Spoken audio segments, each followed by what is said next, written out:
Esse evento é produzido pela Comissão Especial de Direito Imobiliário. É uma honra para nós receber esses três palestrantes, Dr. Carlos, doutora Luciane, doutor Arnon. Agradecemos muito a presença. Tenho certeza que será uma oportunidade para nós aprendermos ainda mais sobre esse projeto de lei 399, que trata sobre o despejo extrajudicial e a consignação de chaves extrajudicial. É uma excelente iniciativa. Nós precisamos de alternativas extrajudiciais. Nós, advogados, carecemos por ferramentas fora do judiciário e precisamos pensar em outras formas de resolver os nossos conflitos, né?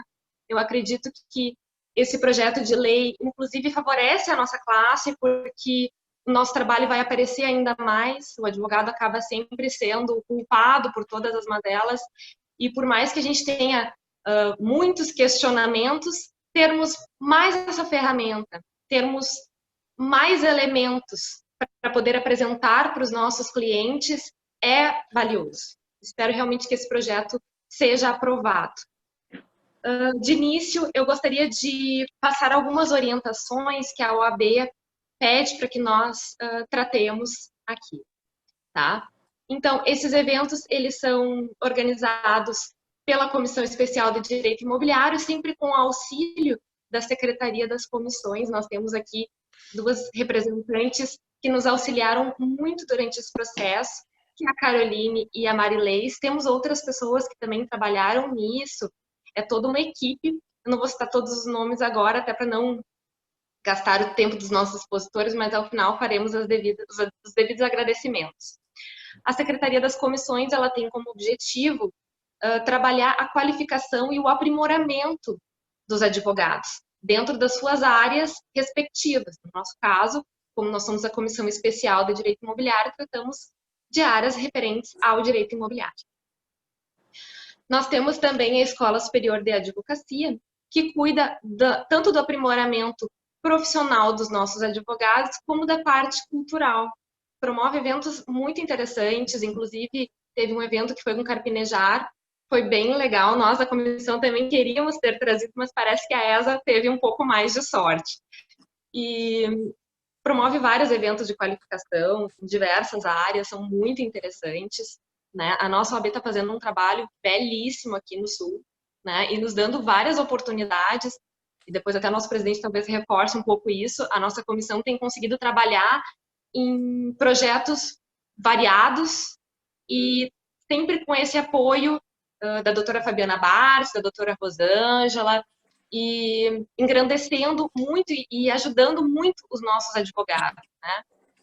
Bom, é importante nós destacarmos que todas as falas aqui, de todos os palestrantes e as pessoas que vierem a fazer alguma afirmação ou alguma participação, elas não são falas institucionais. Qualquer fala institucional, ela só pode ser feita pelos dirigentes, pelo presidente Breyer, né? Então, é muito importante que nós venhamos a desvincular isso. Os posicionamentos que nós trazemos aqui são pessoais, tá?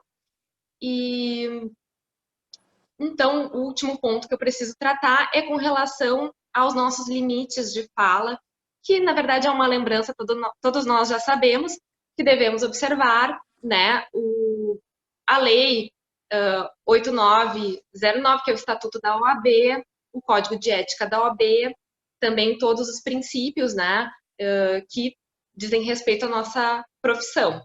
Todos nós que falamos ou escrevemos aqui no chat, né? E, bom, eu vou passar de pronto a palavra para o nosso presidente, depois vai voltar a fala para mim, vou fazer uma breve colocação para apresentar, então, nossos três expositores, e, por favor, Dr. Ricardo Vogt, nos dê as honras. Muito boa noite a todas e a todos. É com grande alegria que recebemos nessa noite para tratarmos desse assunto tão recorrente para nós que trabalhamos no direito imobiliário. Como presidente, eu não posso me furtar de fazer os agradecimentos, primeiramente aos três palestrantes, doutor Arnon, doutor Carlos, doutora Luciane, que vão nos brindar com o seu conhecimento de um tema tão atual e recorrente para nós. Também tenho que agradecer ao AB por fornecer toda essa estrutura que, apesar de estarmos vivendo esses inúmeros problemas, a gente conseguiu, com o total apoio da instituição, dar seguimento ao a gente fala, o novo normal. Conseguimos nos readaptar e tem um esforço muito grande da OAB. Então, em nome da Secretaria das Comissões Especiais, Departamentos de Eventos, Comunicação, Imprensa, sem eles, esse evento não seria possível. Então, eu vou nominar algumas das pessoas, a Marileis Mello, Luciana Torres, Adriana Pereira Rojas, Caroline Mildner. Em nome deles, eu agradeço a todos da OAB, que é um esforço enorme para estarmos aqui. Agradeço, evidentemente, a nossas entidades parceiras que também não medem esforços na divulgação, que são a AGADI, Associação Gaúcha dos Advogados de Direito Imobiliário Empresarial, presidente Eduardo Reis, e do ex-presidente José Oplese, que nos brinda aqui também, o Ibradim, na pessoa do diretor Fábio Baldiceira, o Secob, Moacir Schuster, o presidente, e, é claro, agradeço a cada um dos colegas, em nome da Daiane Stout, nossa secretária e organizadora de todos os eventos. Eu agradeço a cada um dos colegas da Comissão Especial de Direito Imobiliário e do Grupo de Estudos de Direito Imobiliário, que sempre nos apoiam e se engajam para que nós possamos fazer esse evento. O projeto Talk surgiu no ano passado justamente com esse nome, é um nome bonito, e tem uma palavra bem simples, Talk, conversa. Então, surgiu justamente para a gente ter esse bate-papo um pouco mais informal, né, sem querer ter definições, ter a última palavra sobre qualquer evento, e também proporciona aos colegas que participem, os colegas da própria comissão, os colegas da grupos de estudos, enfim. As duas primeiras edições, o Talk 1 e 2, foram presenciais. Evidente que o ambiente é diferente, a gente fica muito contente porque a sala lota e a gente sempre pede cadeiras emprestadas, nos deixa muito contente. A realidade, porém, é outra hoje. Estamos aqui novamente reunidos. É um pouco diferente, mas o calor é o mesmo. E eu entendo que, apesar dos pesares, a nossa comissão tem feito todo o possível para trazer temas atuais. A gente não parou nem um segundo, muito pelo contrário, nosso problema sempre foi o excesso de eventos e nunca a falta deles. Sempre eventos pautados no interesse, realmente, são coisas que a gente sempre cuida muito. Então, a minha fala é curta, quero agradecer novamente a todos os presentes, os palestrantes, e só falar que a gente que milita no direito imobiliário, a gente encontra muitas dificuldades no despejo, muitas dificuldades. É até difícil a gente falar para o cliente, principalmente o cliente quando é proprietário, falar de toda a burocracia que a gente enfrenta. A judicialização do processo de despejo tem vários empecilhos até que se obtenha efetivamente o que se busca. Nesse meio tempo, a dívida só aumenta, se torna uma dívida impagável. Não é bom para ninguém. E, por outro lado, temos outros institutos jurídicos que já vêm se usando dessa judicialização, como, por exemplo, a consolidação da propriedade. Então, nada mais justo que o despejo também siga nessa linha. E até porque, hoje em dia, mais do que nunca, estamos sendo forçados a buscar essas novas medidas de não judicialização. Então, esse tema é muito caro a nós todos, é extremamente interessante. Estamos torcendo muito pelo bem, não de quem milita exclusivamente no direito imobiliário, mas também da sociedade, que esse projeto passe sem muitas ressalvas. Então, agradeço mais uma vez a todos e fico na audiência dos palestrantes. Muito obrigado e sejam todos bem-vindos. Perfeito, doutor Ricardo, muito obrigada pela fala. E eu quero também cumprimentar a doutora Ceres Link, que é a nossa vice-presidente, o doutor Eduardo Reis, que é o nosso segundo presidente e também é presidente da AGADI. A AGADI é uma entidade que apoiou o nosso evento, inclusive a doutora Luciane também faz parte, é diretora da instituição. E nós temos vários projetos que nós apoiamos e até divulgamos, porque é uma entidade que promove realmente uma qualificação de alto nível para os advogados, né? Gostaria de pedir, queria fazer uma pequena enquete antes de passar a palavra para os palestrantes. Quem puder colocar no bate-papo se tem interesse em eventos em dezembro, janeiro e fevereiro, e eventos, inclusive, alguns pagos ou não, porque nós estamos trabalhando nos próximos projetos e a gente quer saber o que vocês gostariam, que vocês têm mais interesse, ok? Se puderem ir votando enquanto a gente escuta as falas dos expositores, seria bem importante para nós. Nós temos um outro evento também no dia 27 e 28, que é da Lei Geral de Proteção de Dados, que vai ser gratuito, e em breve nós vamos ter o CARD, vão ser 2 noites. Nós temos várias entidades apoiadoras, a HDI, o IBRADIM, a Comissão de Proteção de Dados da OAB e também o Secov. Em breve nós traremos mais informações, então fiquem atentos. Eu acredito que até o final da semana a gente já tenha o CARD preparado. Vai ser focado em imobiliárias, administradoras e condomínios, tá? Imperdível. Mas imperdível é a fala dos nossos palestrantes. Temos 3 pérolas aqui. Dr. Arnon, me perdoe se eu não falar o sobrenome correto, Velmovitsky. Perfeito. Que é complicado. É isso mesmo. Isso aí. É advogado, presidente da Comissão de Direito Imobiliário do Instituto dos Advogados Brasileiros, é presidente da Comissão de Estudos das Legislações de Condomínio e Locações da OAB Federal, é conselheiro titular da Seccional do Rio de Janeiro, da OAB do Rio de Janeiro, é diretor financeiro da IAB e membro fundador da ABAN. Após vai haver a fala do Dr. Carlos Gabriel Feijó de Lima, que eu acredito que tenha sido meu professor na pós, é advogado, vice-presidente da Comissão de Direito Imobiliário da IAB, secretário-geral da Comissão Especial de Direito Urbanístico e Direito Imobiliário da OAB do Rio de Janeiro, é professor convidado da pós-graduação da UERJ e a UCAM. E, por último, não menos importante, nós temos a nossa querida Luciane, que é a nossa prata da casa, né? Nossa coordenadora do grupo de trabalho que estuda esse projeto de lei e já está trazendo uma iniciativa bem legal de debate. Eu pude acompanhar alguns questionamentos dela, admiro muito o trabalho dela também, admiro muito o trabalho dos 3, na verdade, que eu assisti todas as lives. Ela é advogada, coordenadora do grupo de trabalho, como eu comentei, é especialista em direito imobiliário e é diretora da HDI, é especialista também em processo civil pela Unicinos. As brincadeiras é porque, como o Dr. Ricardo falou, esse é um evento bem fluido. Já vou passar de pronto a palavra para o Dr. Arnon, para que é brilhante a nossa noite, e vamos uma fala após a outra, mas conversando nessa conversa de quem consegue compartilhar o conhecimento. Novamente, muito obrigada pela presença de todos vocês. Boa noite a todos, eu agradeço muito esse convite, fico muito honrado em poder estar aqui com nossos amigos do Sul. E eu estive recentemente aí, comi um belo de um churrasco, não conhecia a cidade, fiquei maravilhado, tanto que pretendo voltar já no mês que vem aí, porque realmente é uma cidade acolhedora, uma comida maravilhosa. Aliás, no domingo eu vi em todas as casas, a gente vê lá a chaminé lá da churrasqueira funcionando, quer dizer, a casa que não tiver churrasqueiro e o apartamento que não tiver, não vende aí em Porto Alegre, eu soube disso, né?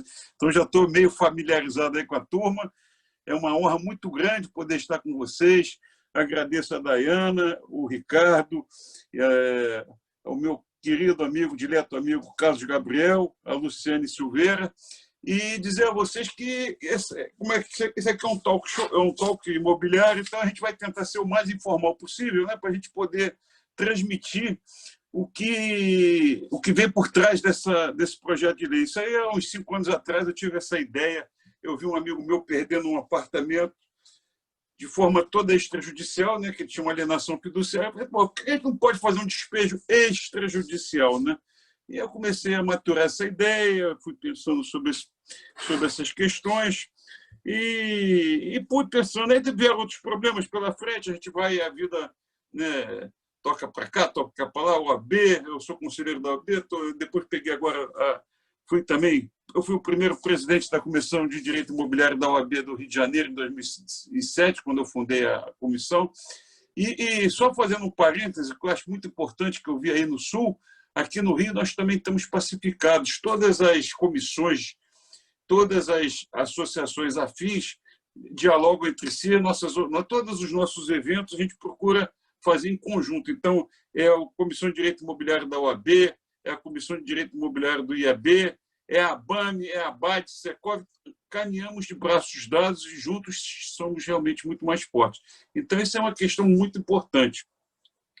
Então, comecei a pensar nesse assunto e há uns 2, 3 anos, o Carlos Gabriel surgiu aí no caminho, a gente se conheceu, é um jovem talento do direito imobiliário, do direito processual civil também, e aí a gente começou a discutir, conversar, e teve dias até que a gente ficou falamos 50, 60 vezes, 3h30 da manhã, a gente discutindo como é que a gente ia fazer, como é que não ia fazer, e vai para cá e vai para lá.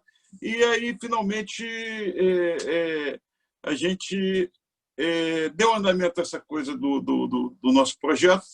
Mas antes também é importante ressaltar o seguinte, né? Quer dizer, estruturalmente, né, esse projeto, o porquê da demanda desse projeto. Nós tivemos aí no Código de Processo Civil, quando saiu o novo Código de Processo Civil, juízes no Brasil inteiro marcando audiência de conciliação. A lei do inquilinato tem o seu rito próprio, ela não prevê essa audiência de conciliação, até porque o inquilino tem aquele prazo para purgar a mora de 15 dias, e se não fizer, está rescindido o contrato, é o que diz o artigo 62, inciso 2 da lei do inquilinato. Então, a lei é muito boa nesse aspecto, porque ela é autoexplicativa e autorregulável no sentido de que evita a rescisão. Então, se ele não pagar, rescindido estará. Então, esse é o fundamento principal desse projeto, né? Essa questão que não se terá uma sentença, né, propriamente dita, mas se terá a notificação do inquilino para efetuar o pagamento, e se não efetuar o pagamento, ele estará despejado, quer dizer, estará rescindido o contrato dele e sujeito ao despejo. É bom que se diga que em todo o Brasil a gente vê isso, né? Ninguém entende como um despejo pode demorar mais de 1 ano, né? Por que vai demorar? Tem despejo com 5, 6 anos. A gente entra com despejo, ação de despejo, o inquilino vai lá, diz que aquele valor não é devido, deposita uma parte, aí começa aquela discussão, pede prova pericial para apurar os valores cobrados.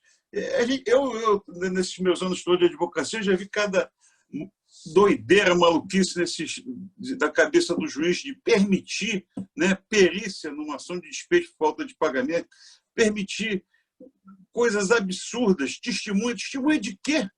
Testemunha o quê? O que tem para ser testemunhado numa ação de despejo por falta de pagamento? Se pagou, comprova que pagou. Se não pagou, está despejado. Então, a gente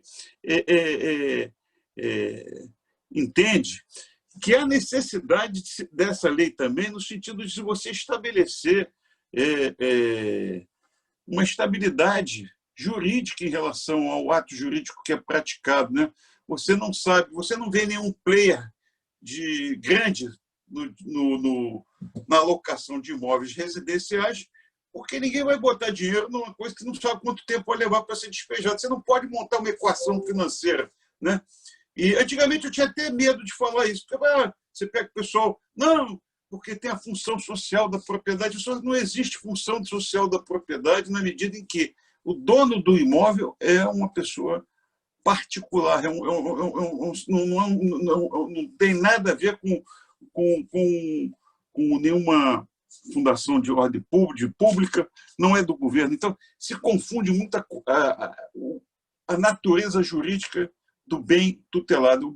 É um bem particular, alocado a um particular. Então, essa relação não pode ser tratada com esse tipo de benevolência, né? Porque quem sai prejudicado é aquele que investiu na compra de um imóvel. Comprou o imóvel, fez a locação, não acreditou no governo. Antigamente, ninguém acreditava esses multipios todos aí que quebraram e deixaram as pessoas a ver navios.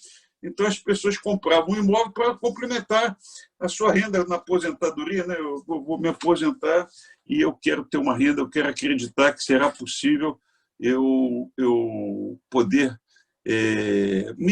manter minimamente uma vida digna com essa renda de aluguel. Babau, né? A gente teve os planos econômicos todos, aqueles que são ou que estudaram, porque a maioria das pessoas são mais jovens, mas tivemos vários planos econômicos em que os aluguéis residenciais sofreram intervenções, tablitas, e com isso uma diminuição drástica do poder de compra dos aluguéis. E por que isso acontece? Porque o proprietário de imóvel, de uma forma geral, ele não tem um lobby forte, né? Você tem o lobby das empresas seguradoras, você tem o lobby da bala, você tem o lobby evangélico, mas não há um lobby dos proprietários de imóvel pela falta de organização e também pela dispersão, né?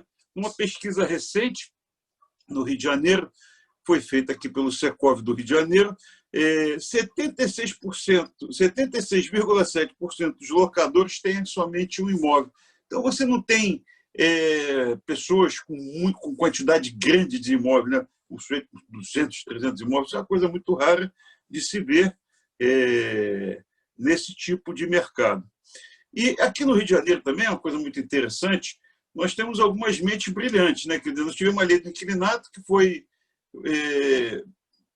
escrita pelo Silvio Capanema, pelo Geraldo Beire, e também nós temos aqui no Rio o Rômulo Cavalcante Mota, que é um homem muito inteligente. Ele foi o pai da criança em relação ao aluguel provisório, né? Que ele fez a comparação com os alimentos provisionais nas ações do direito de família. E, com isso, a gente tem que ter realmente essa criatividade em relação ao despejo extrajudicial. Diga-se logo de início que eu e Carlos Gabriel tivemos várias discussões, porque eu na minha cabeça, eu acabei dando o braço a torcer, a tese dele venceu, porque a minha ideia era um despejo totalmente extrajudicial. Mas teria um vício de iniciativa, porque essa parte final naturalmente terá que ser um alvará, alguma coisa do tipo, um mandato que vai para o juiz vai verificar se estão todas as condições ali elencadas para poder, então, autorizar o despejo. Quer dizer, a gente ainda terá que contar na parte final desse despejo extrajudicial de uma ordem de um juiz que ele não vai entrar no mérito, ele só vai examinar as questões formais. Eu tentei, até tive algumas pessoas que entenderam que poderia ser todo extrajudicial, mas para a gente não correr um risco de uma derrota logo no início, e a gente preferiu seguir de uma maneira conservadora. Aí, o que aconteceu? Nós fizemos o projeto, eu e o Carlos Gabriel, discutimos e tudo mais, pronto, está pronto o projeto. Aí a gente achou que ia apresentar e pronto. Aí fomos ao deputado Hugo Leal, que é um deputado que até fez a lei agora de recuperação judicial, está participando desse projeto de lei, é advogado, foi advogado militante. Então, eu conversei com ele, ele gostou da ideia, e falei assim, mas isso aqui é o seguinte, não é assim não, eu quero primeiro dar uma olhada nisso, eu vou dar uma olhada, depois o nosso corpo técnico do meu gabinete vai dar uma olhada nisso, e depois a gente esperou e tal, marcaram uma reunião, a gente teve uma reunião com 6 pessoas do PSD, da cúpula jurídica do PSD. Então, foi muito interessante, foi mais de uma reunião, acho que foi umas 5 ou 6 reuniões, em que nós tivemos a oportunidade de discutir vários aspectos da lei, porque é importante entender a dinâmica do Congresso Nacional na aprovação de qualquer projeto de lei. Quer dizer, a gente vai ter que ter, ele tem que ser palatável, tem que se oferecer alguma coisa que vá junto, que também agregue valor, né? Que mostre um equilíbrio, né? Daquilo que está sendo ofertado. Então, eles tiveram a ideia de a gente incluir nesse projeto a consignação de chaves extrajudicial, né? Que é uma coisa que acontece com uma certa frequência.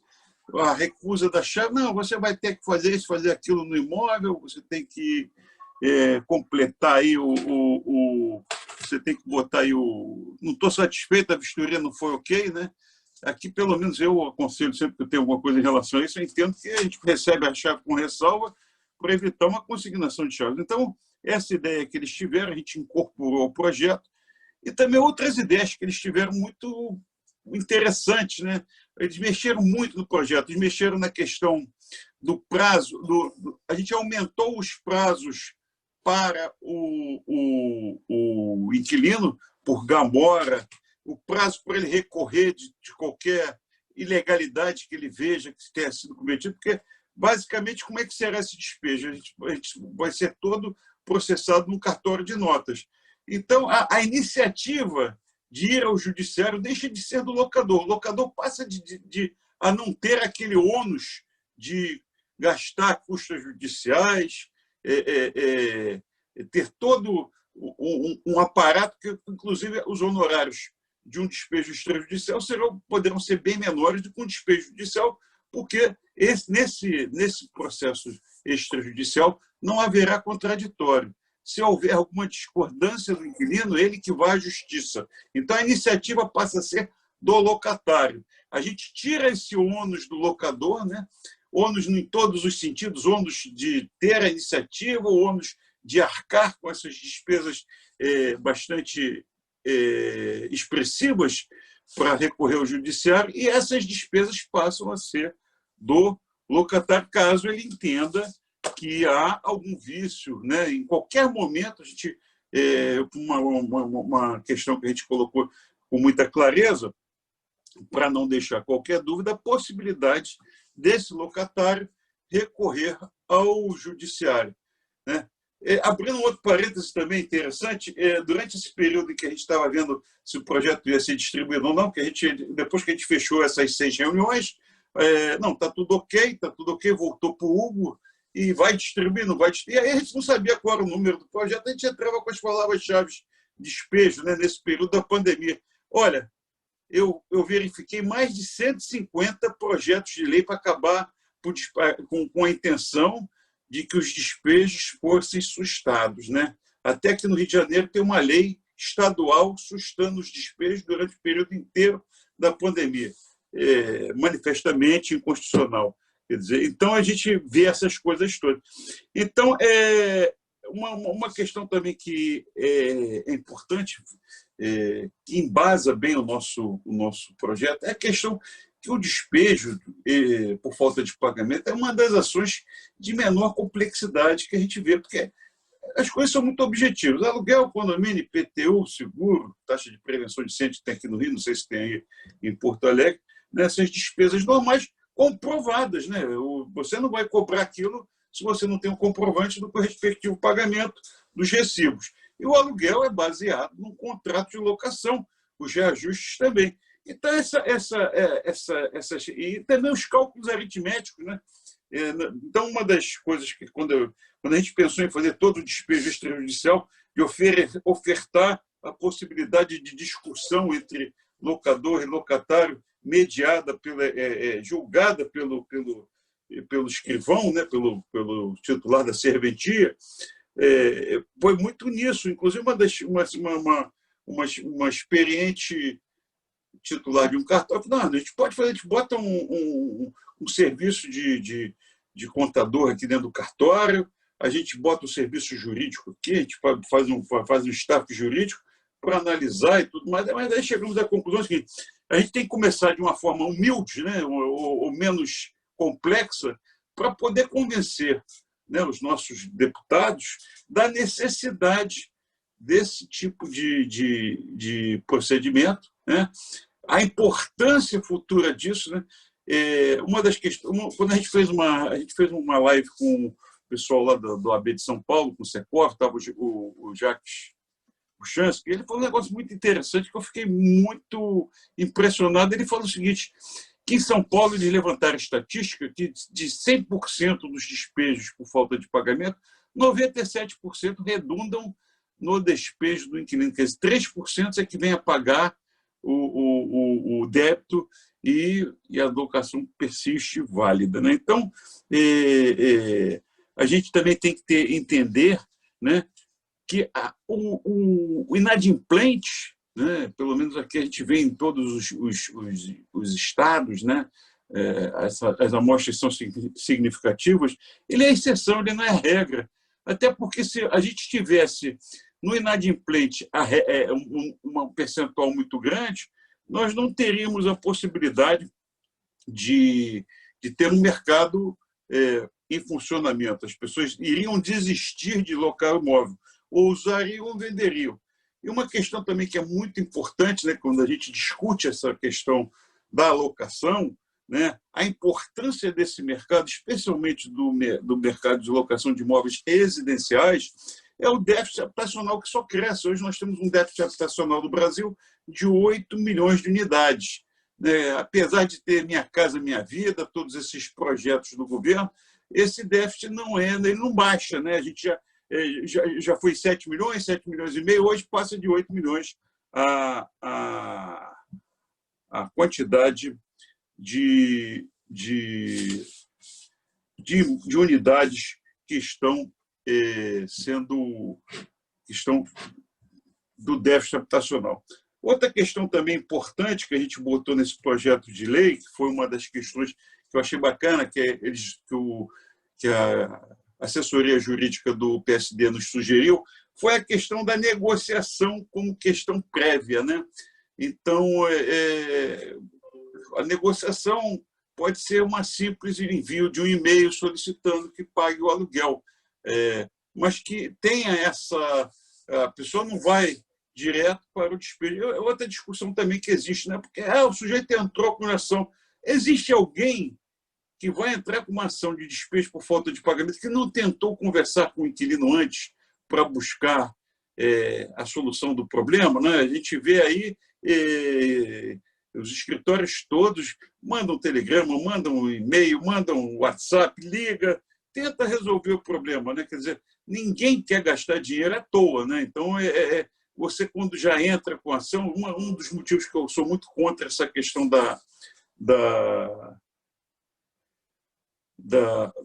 audiência de conciliação é porque para que vai fazer essa audiência? Eu não vejo muito objetivo. Bom, basicamente, essas questões que eu abordo, a gente quando faz as nossas palestras, eu falo da parte geral e o nosso querido amigo Carlos Gabriel ele fala da parte do processo propriamente dito. Essas seriam as primeiras considerações. Muito obrigado.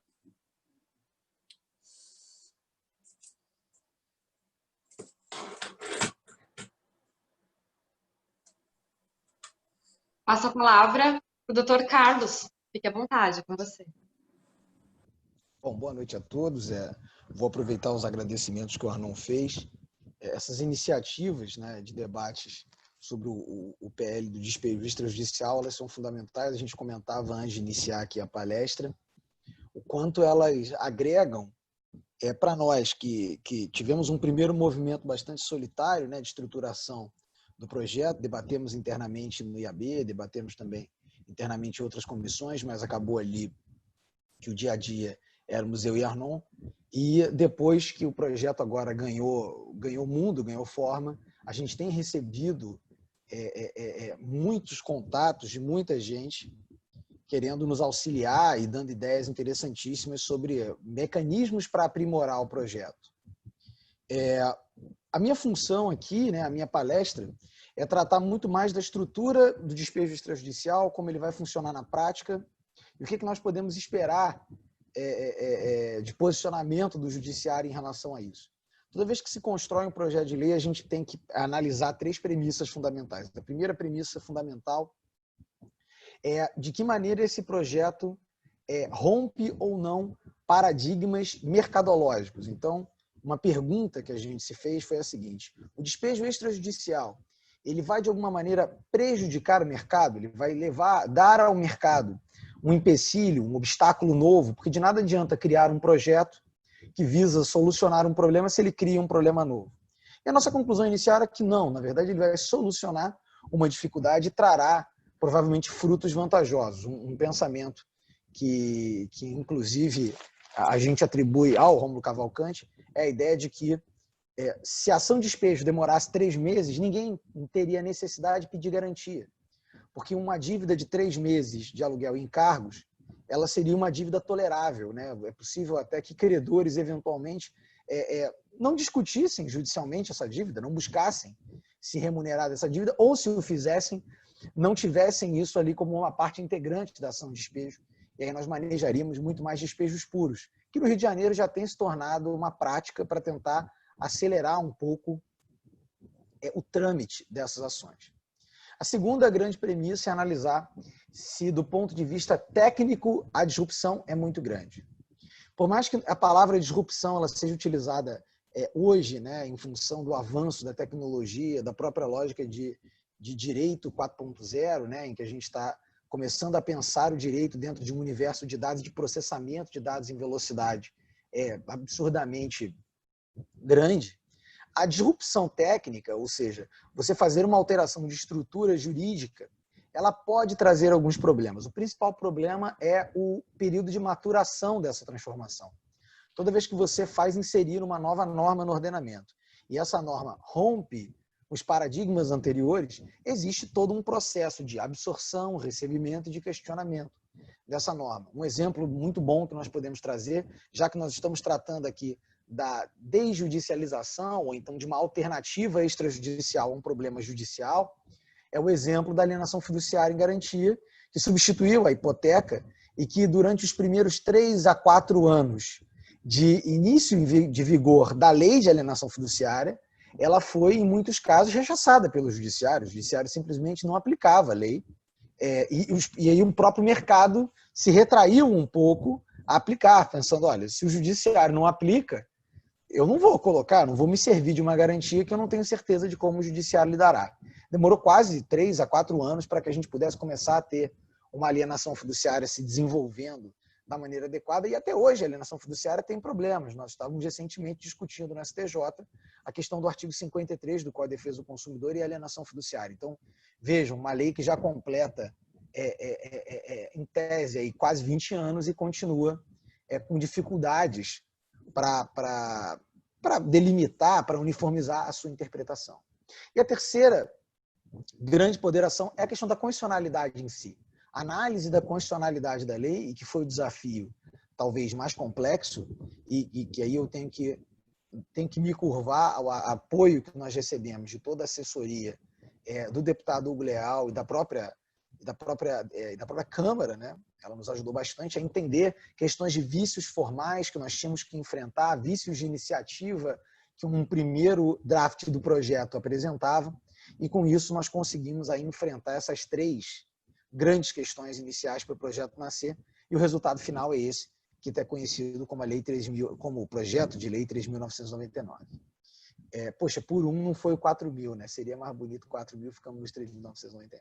Bom, o projeto ele parte da análise fundamental de quem são os atores de uma ação de despejo, de uma situação de despejo.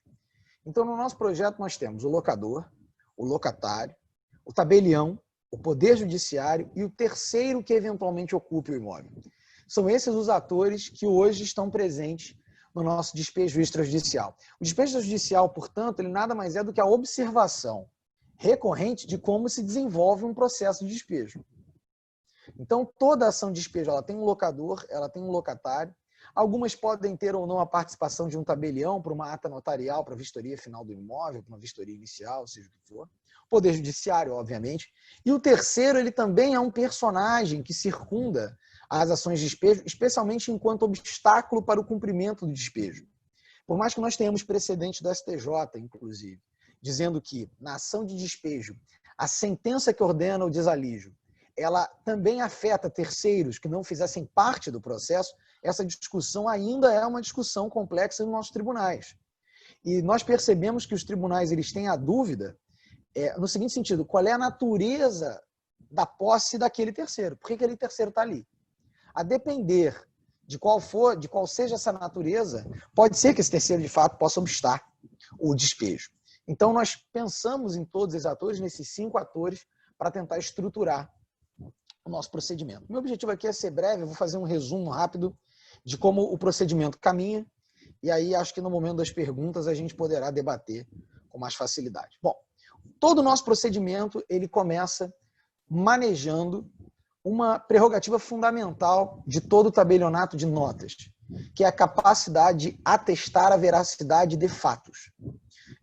Ao contrário do que algumas pessoas cogitaram, de que o despejo extrajudicial estará dando poder judicante ao tabelião. Não, de maneira alguma.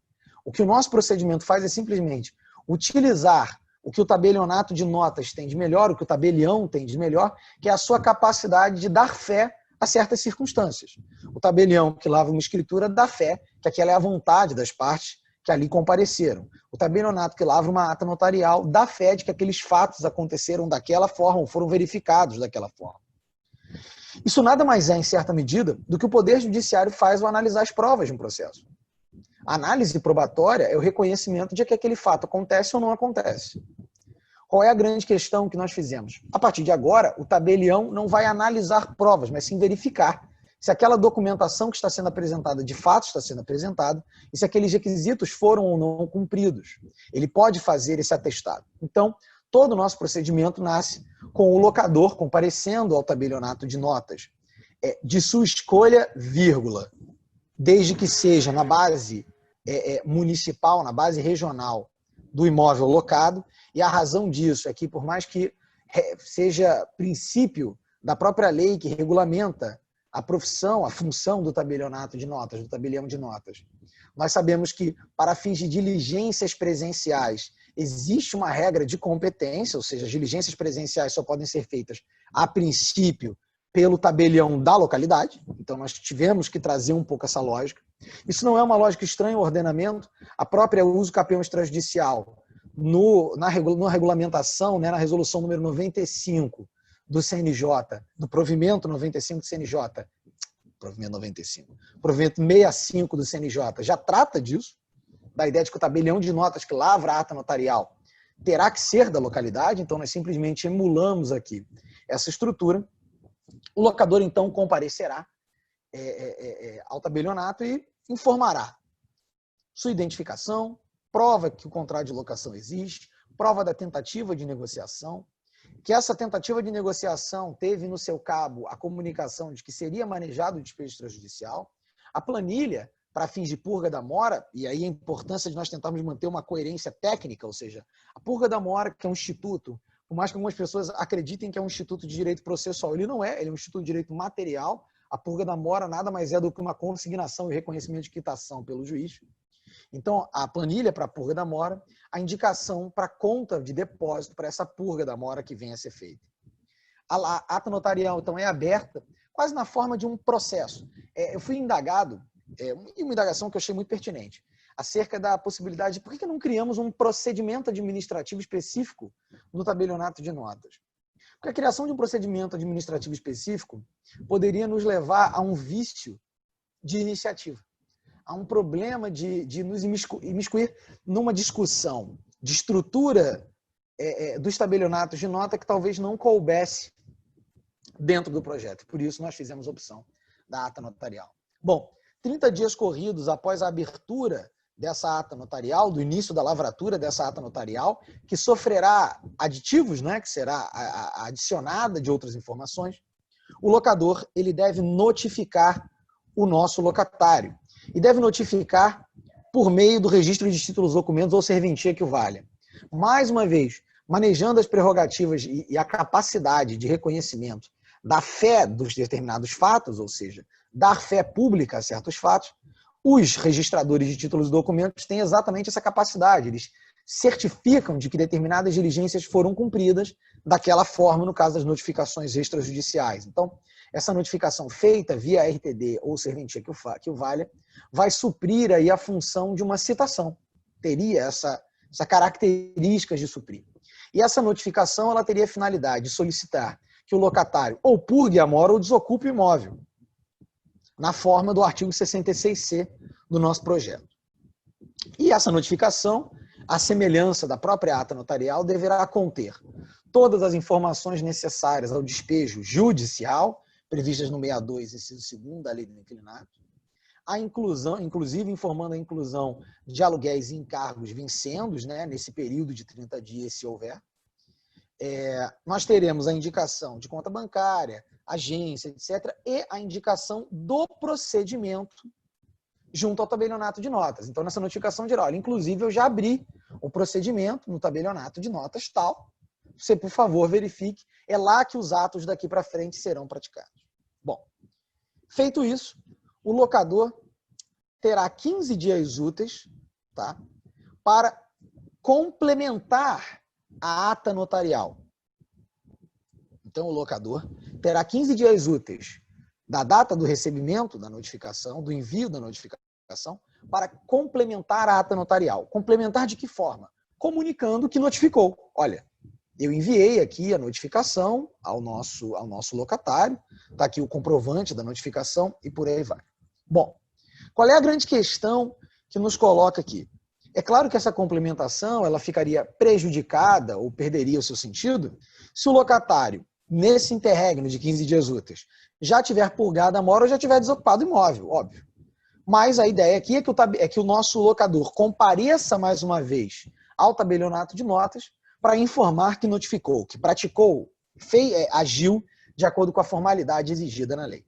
Bom, paralelamente a esse prazo de 15 dias úteis, para que o nosso locador comunique que notificou, surge então o prazo para o locatário agir nesse procedimento. Então, ele poderá fazer duas coisas básicas inicialmente: purgar a mora no valor integral descrito naquela planilha ou desocupar o imóvel. Essas são as duas grandes prerrogativas. Mas existe uma terceira prerrogativa que está prevista nos parágrafos do artigo 66D, que é a prerrogativa de judicializar a questão.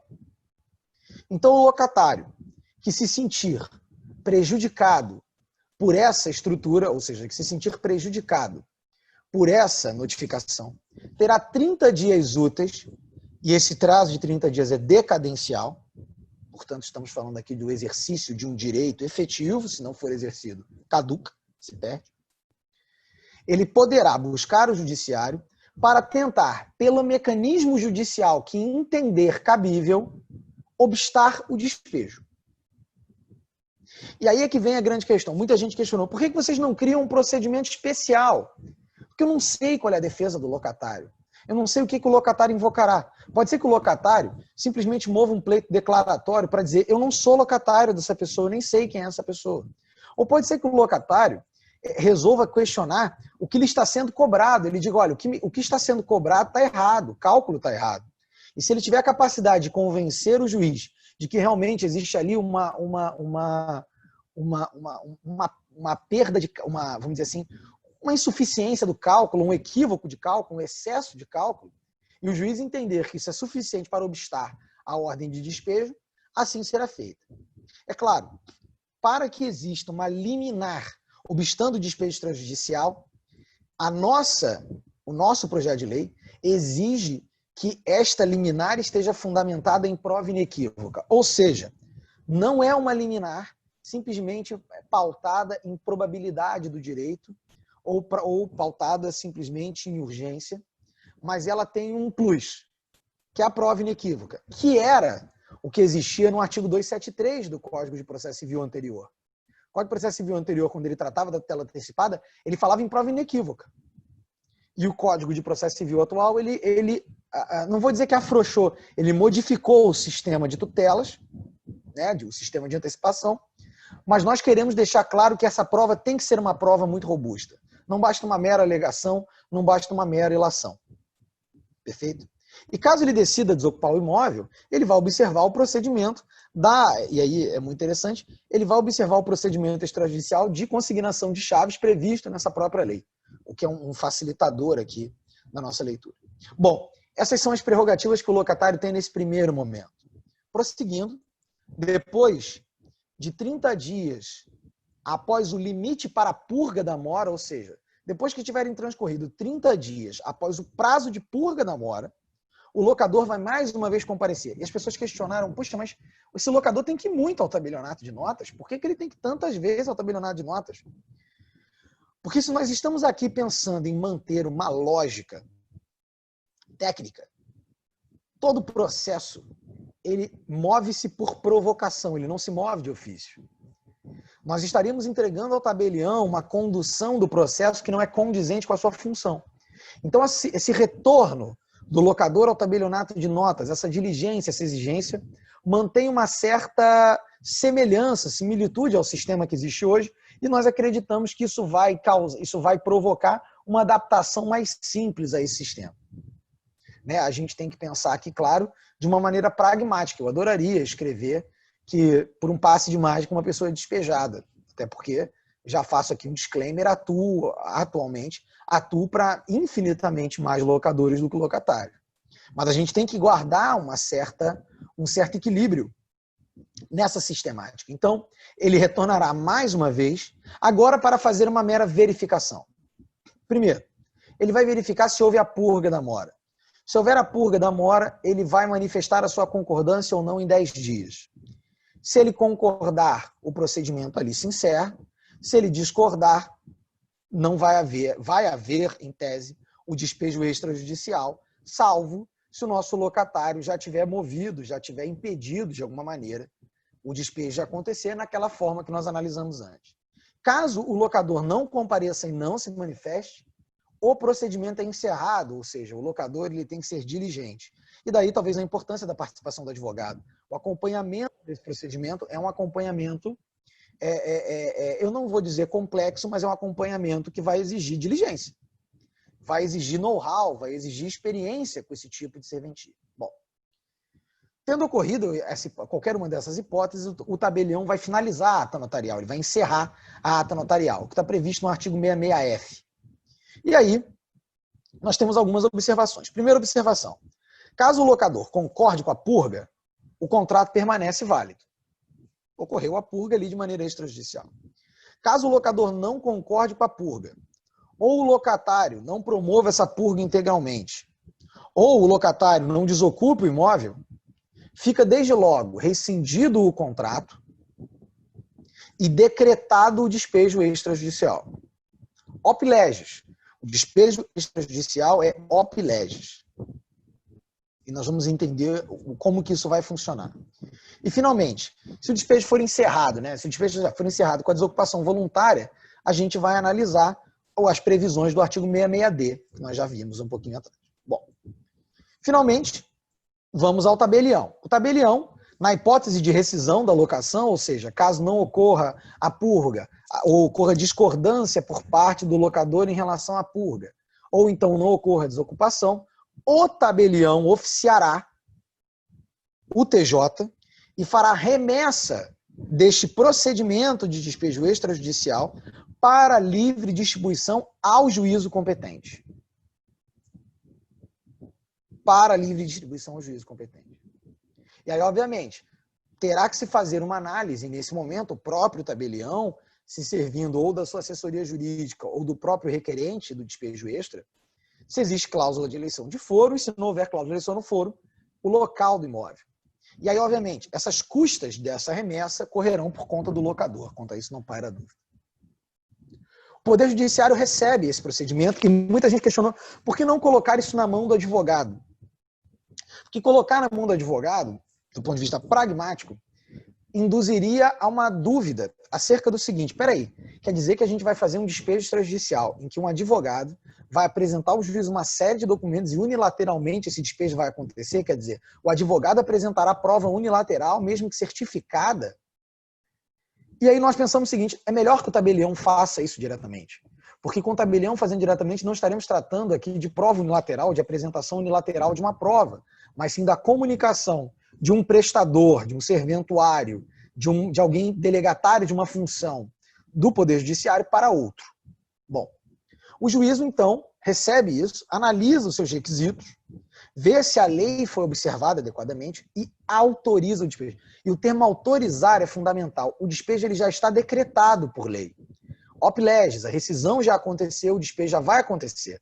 O juiz ele simplesmente autoriza. E aí nós teremos uma natureza quase de alvará. Nós não estaremos falando de um procedimento contencioso ou litigioso. Não cabe intervenção de terceiro ou da própria parte do locatário nesse procedimento. Assim como não cabe no levantamento de um alvará para levantamento de valores. É simplesmente uma autorização, verificação de requisitos e cumprimento. É claro, pode ser obstado esse pedido, sem dúvida nenhuma, desde que oriundo de um processo autônomo.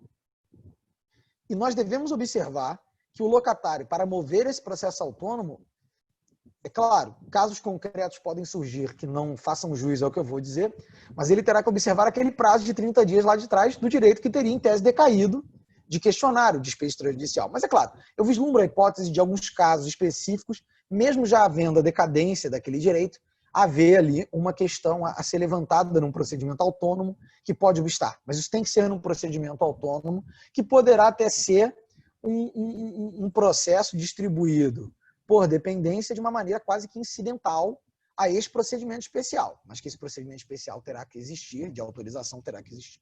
E claro, se o juiz entender que não estão presentes requisitos objetivos, caberá agravo em caso de negativo. Houve uma discussão interessante acerca do cabimento do agravo ou da apelação. Então, o que se pensou ali seria, não, caso exista, o agravo seria somente no caso de uma negativa por um processo que obstaria o despejo. E a apelação caberia caso houvesse a negativa em relação à avaliação objetiva dos requisitos, seguindo a lógica do alvará. Nós acabamos fazendo a escolha pelo agravo de instrumento, porque a extinção definitiva do processo, ela só virá depois do efetivo cumprimento em tese. Então, nós ainda estaríamos numa seara de agravo, mas isso é alguma coisa que os processualistas têm conversado bastante com a gente, que talvez possa ser objeto de uma eventual emenda. Por mais que eu acho que a justificativa para o agravo, para mim, esteja clara. Bom, o juiz, então, autoriza o despejo extra e comunica ao oficial de justiça para que cumpra. Olha, cumpra aí o despejo compulsório, porque o prazo para desocupação voluntária já passou. Vejam como o despejo extrajudicial é vantajoso para o locatário. Ele está há muito mais tempo no imóvel. Em condições normais de temperatura e pressão, depois da ordem de despejo, ele teria 15 dias para cumprir voluntariamente, mais aquelas complicações que nós sabemos que a prática nos exige, mas ali 30 dias, ele então ele sofreria ali o desalívio compulsório.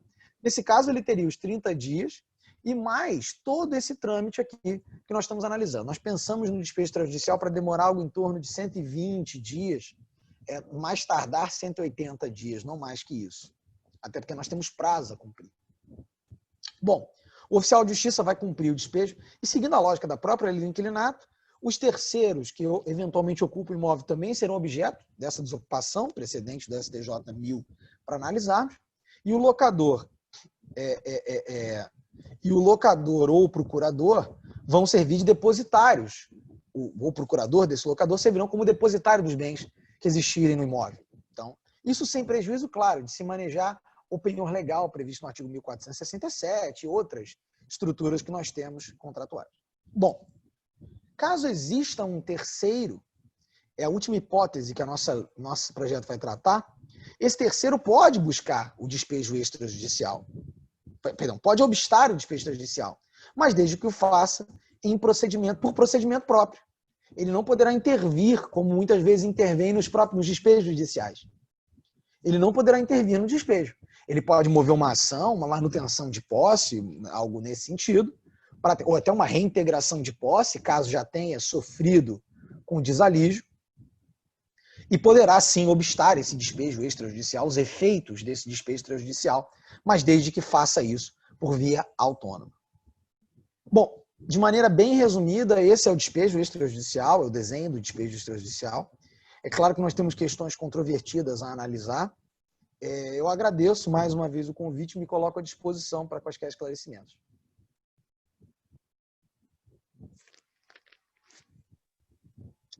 Obrigada, doutor Carlos. De pronto, eu vou passar para a doutora Luciane para que comece a sua fala.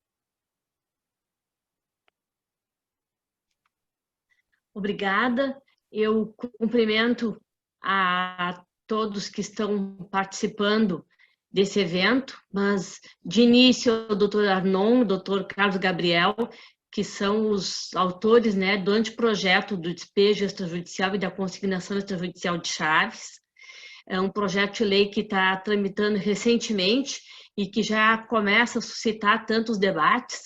Cumprimento a Dayana Staldi e ao presidente Ricardo Vogt da CEDI, ela como coordenadora e idealizadora desse evento, e o doutor Ricardo presidindo aí de maneira sublime a nossa CEDI, com tantos eventos, tantas coisas importantes acontecendo, mesmo em meio aí a esse momento da pandemia, que tem nos impulsionado aos debates muito mais do que se nós estivéssemos ainda vivendo os eventos presenciais, né? Eu acho que esse foi um dos ganhos que nós tivemos aqui durante a pandemia.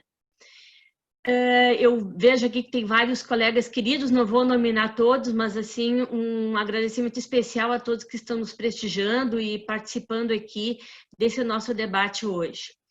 A ideia do Talk é justamente um evento mais informal e é mais um bate-papo. E eu venho trazer aqui, Dr. Carlos Gabriel e Dr. Arnon, algumas considerações, não são aqui nenhum ponto de crítica, mas só para a gente refletir um pouco as questões na prática. Eu atuo na diretoria da AGADI, que é a Associação Gaúcha de Direito Imobiliário Empresarial, uma entidade que já tem 30 anos aqui no nosso estado. E eu atuo no direito imobiliário mais ou menos nesse mesmo período. Então, na verdade, o dia a dia da gente são as ações de despejo e é o manuseio da lei do inquilinato, trabalhando também com condomínios, compra e venda, mas eu trabalho muito com a lei do inquilinato. E eu vejo a lei do inquilinato, apesar de todo o debate que foi travado, quando até que ela viesse a ingressar em vigor e que teve tantos agentes ali interferindo, como o doutor Arnon colocou no início, mas eu vejo que ela já foi uma lei à frente do seu tempo, porque em 91, a lei do inquilinato já previa que a ação de despejo teria o cumprimento de sentença dentro dos próprios autos. Nós já tínhamos lá nas liminares as antecipações de tutela de uma forma objetiva de indicação dos requisitos para que as liminares fossem atendidas. Então, é uma lei realmente que ela já veio para inovar e ela ficou alicerçada na prática do mercado e tentando vencer as dificuldades que o mercado tinha para justamente atrair investidores. Tanto que lá na parte das disposições finais lá da nossa lei de inquilinato, há referência clara à questão dos novos imóveis, que era para que houvesse uma forma de motivar os interessados na construção civil para investimento em locações. Porque quando nós falamos que em direito à moradia, nós não podemos deixar de considerar que, se não me falha a memória, cerca de 18% dos imóveis, habitação residencial hoje, eles são fruto de locação.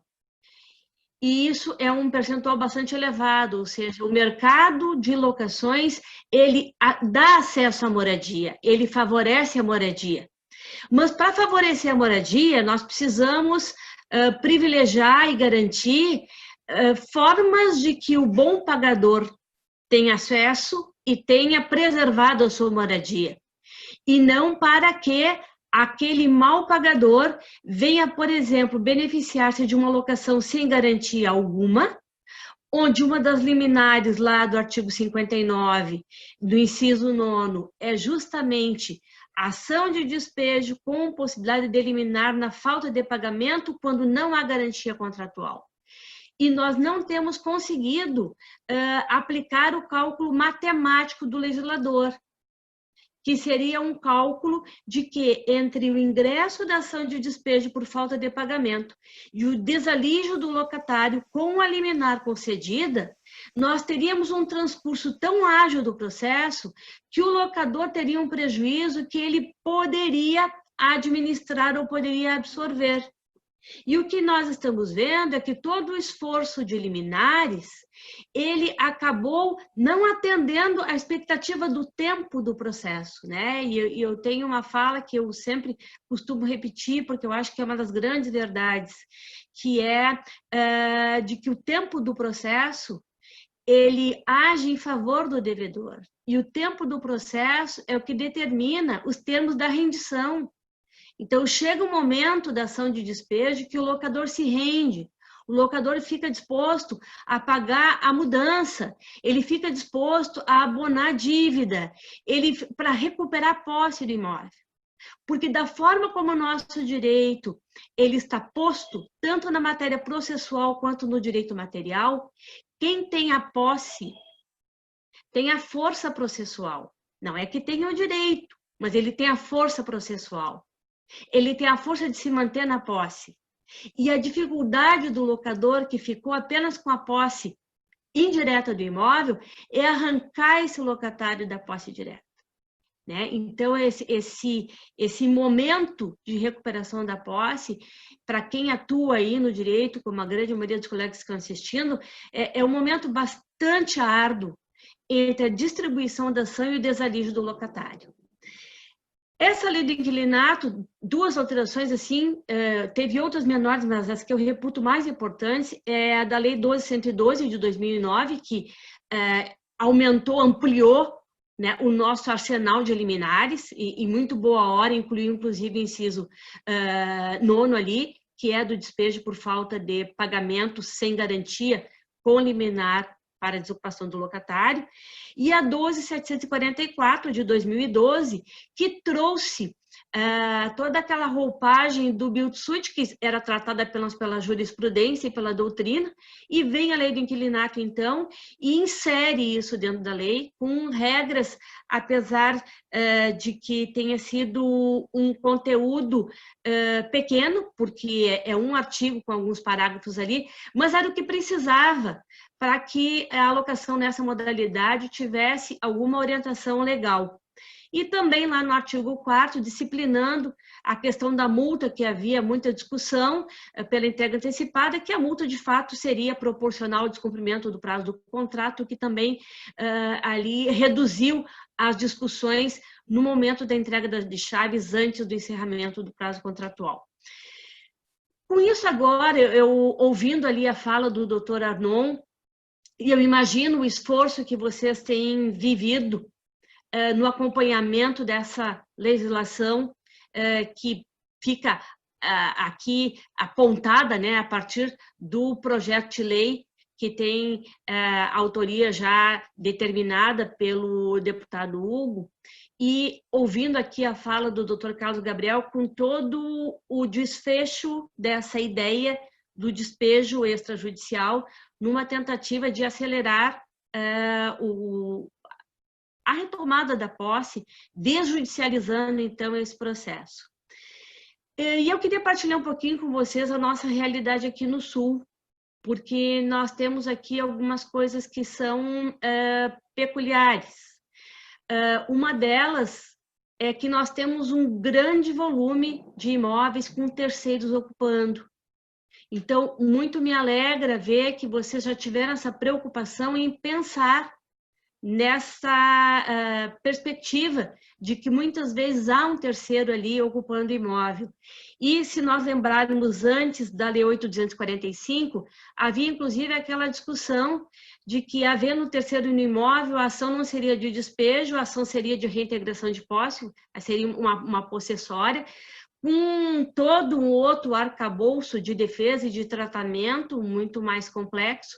Então, o artigo 5º da lei já veio para nos favorecer e para nos dizer, olha, tratando-se de imóvel locado, a ação é a de despejo. Então, ali nós já tivemos um norte para evitar essas discussões jurisprudenciais que haviam. Mas, dentro disso, havendo esse terceiro no imóvel, eu me preocupo um pouco com a efetividade do acesso ao real locatário para que ele seja ali notificado dos primeiros atos. Eu digo isso porque na nossa ação de despejo tradicional, a maior parte do tempo do processo é o tempo que se leva até encontrarmos o locatário para que ele seja citado. Muitas vezes, depois do locatário citado, ele sequer se defende ou ele abandona o imóvel, mas o nosso esforço é até aquele momento da citação. Me parece que nessa fase, nesse procedimento todo extrajudicial, nós teremos ainda que vencer esse desafio de encontrar este locatário para uma notificação.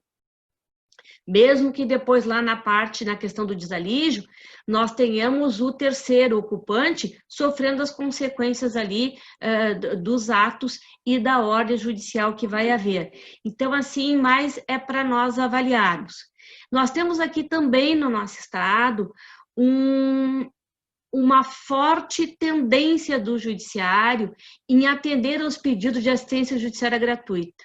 É um volume, assim, muito expressivo de demandas dessa natureza com a JG. E, diante disso, eu me pergunto em relação a essas despesas que se processam extrajudicialmente, porque elas não teriam ali o reflexo dos ônus sucumbenciais do processo. Então, já queria também trazê-los para reflexão, lá no artigo 62 da lei, no inciso 2, eu faço aqui a leitura só para não deixar nada fora do meu pensamento. O inciso 2, ele trata do locatário evitando a rescisão da locação e, a partir dali, então, ele pode fazer a purga da mora. E ele purga a mora pagando os aluguéis e acessórios da locação, as multas ou penalidades contratuais, os juros de mora, as custas e os honorários do advogado do locador. E eu penso se não seria o caso de aqui inserir-se a linha E, para que nessa purga da mora ele também tivesse que atender essas despesas, que não são custos judiciais, mas que são as despesas que o locador terá enfrentado, tanto em relação ao tabelionato de notas, quanto em relação ao registro de títulos e documentos. Me parece que a gente poderia evitar discussões se essa linha E já tivesse inserida ali, porque é um ponto que eu temo que venha a haver discussão futura em relação à purga da mora, porque o procedimento extrajudicial refere à purga da mora, mas remete ao procedimento da purga para a lei do inquilinato, que faz corretamente. Então, seria interessante a gente poder inserir ali essa linha E, eu jogo aqui para que a gente possa debater. Também gostaria de ouvi-los de um outro ponto. Nós estamos aqui tratando do despejo puro, aquele que não é acumulado com cobrança, que fica adequadamente inserido nesse procedimento. Mas me parece que era importante aqui, para quem está nos assistindo, nós temos uma conclusão, se esse procedimento aqui do despejo puro, ele é facultativo, ou ele se tornaria, enquanto for despejo puro, obrigatório pelo procedimento extrajudicial. É uma questão assim que eu trago, porque há situações que merecerão que se faça a judicialização desde o início, conforme o perfil do locador, o perfil do locatário, até mesmo o perfil do imóvel. Então, a faculdade do procedimento extrajudicial ali é que eu gostaria de esclarecer. E tem um outro ponto que eu também fiquei pensando enquanto o doutor Carlos Gabriel falava, hoje na lei do inquilinato, se nos últimos 24 meses, antes da propositura de determinada ação de despejo, o locatário já purgou a mora, essa possibilidade da purga da mora fica afastada e ele vai sofrer ali como consequência da nova inadimplência o despejo. Essa reiteração da purga da mora, ela teria a mesma aplicação aqui no despejo extrajudicial. E em relação à purga da mora, também, para partilhar aqui uma questão de experiência, raramente nós acompanhamos lá no escritório aquela purga da mora nos termos da lei do inquilinato, que é o depósito integral, acompanhando todas as exigências aqui das alíneas A até a linha D do artigo 62, inciso 2.